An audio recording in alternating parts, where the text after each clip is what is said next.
much. And come on up, and I'll let you introduce the first student. Well, as I mentioned before, I'm just a third-year counselor at Eastlake, and so this is my first opportunity that I've had to come be part of the Rotary Student of the Month as well as the dinner. So very exciting, and I know our students that were selected are feeling very honored and excited to be here tonight with their families celebrating this. We have two very deserving students, and I think I'll start first with Carolina Ramirez. Carolina comes from, her mom's a single mom, lower income family, 2 young siblings, and her path has been a little bit different because as most of our students at Eastlake, they have the opportunity to participate in after school clubs, sports, etc. And it's kind of, she's had a little bit different path because her responsibilities have been a little bit more demanding while she's been at Eastlake. When her father passed away when she was a young girl, and from that point forward, she was asked to kind of step into some pretty big shoes. And while her mom was working and trying to support the family, Carolina really had to step it up and help support her family as well. And she's done that through a couple of different ways. One is after school, when she's done with her school classes, she goes home and she helps take care of her younger siblings while her mom has been busy providing for the family. And in addition, when she's not there helping with her younger siblings, she works at a daycare after school to kind of help contribute financially to her family. But not only has she done that, she's also taking 2 AP classes at Eastlake. She's in AP Spanish 5 and AP US Gov, correct? So obviously a very rigorous, demanding schedule. So she's kind of set her goals pretty high, and after school she's hoping to go on to college, and she will be the first person in her family to go on to college. So, and I have no doubt that that's the path that she's heading down. In addition, she takes journalism at the school. And one of her teachers, the person who nominated her, just gave a glowing nomination for her. And she just said, you know, Carolina is just such a passionate, hardworking, respectful young girl. And she has a passion for immigration law. And I'll let her speak a little bit more in a minute about what that entails. But she's kind of run into this in homeroom where she's tried to express herself in a really positive way. And there's been a student, I understand, who's kind of bonked, you know, kind of gone head to head with her on some of those issues. And as her teacher described, kind of some ignorant views, where she still just maintains and tries to teach these students what's right from wrong and what her beliefs are, and while still respecting other people's viewpoints. She's described as just having a lot of maturity and poise for her age. She is also described by another teacher as being extremely involved in Link Crew. And what that is just, we have are you familiar with what Link Crew is?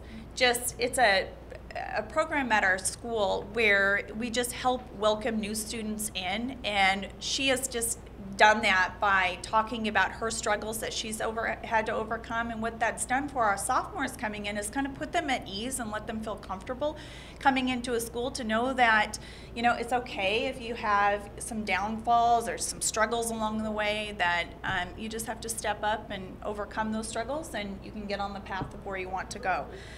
She's been a huge asset for that.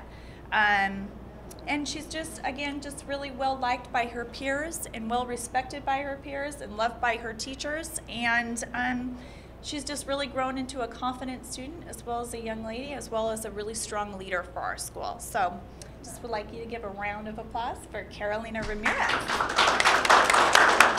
of all, I just want to thank all of you guys for having this program, and I really hope I don't get teary-eyed because, you know, I don't like talking about myself, but throughout my life, there's been a lot of hurdles. It's like one of the sinusoidal graphs, you know, it just goes up and down, or cosine, you know, whichever. But My mentality, I think it's actually funny that my advisor mentioned that person in my advisory that I bumped heads with, because I don't really pay attention to the downfalls. I don't pay attention to the times that I've tripped.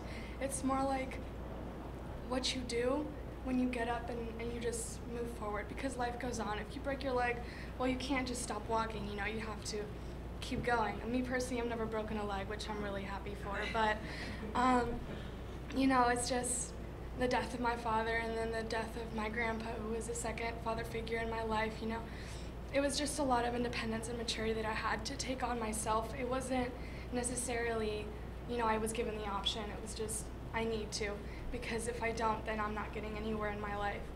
And it's like, I'm taking AP Gov, and I'm interested in politics, and I want to get into law, and I want to do something that will help people as a whole, because I know what it's like to, you know, see things from different perspectives, being a minority, and I see things differently than what people will usually do.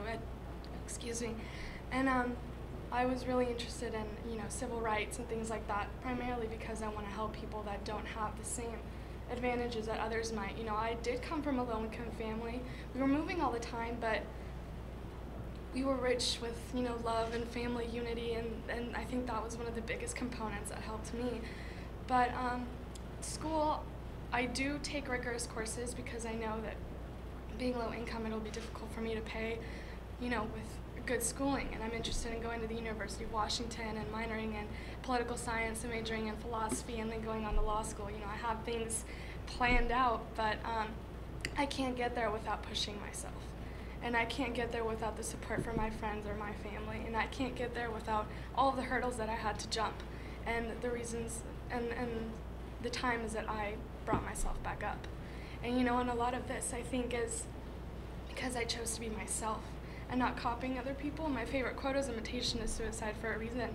You know, I don't think that it is appropriate to pretend to be like somebody else.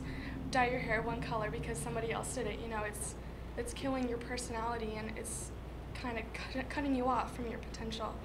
So that's kind of my story. Thanks. We have a plaque for Carolina to take home. It's from the Redmond Rousers Rotary Club. It says, "We make a difference." And Eastlake High School Student of the Month for November 2010, Carolina Ramirez. Here you go. Thank you. Congratulations.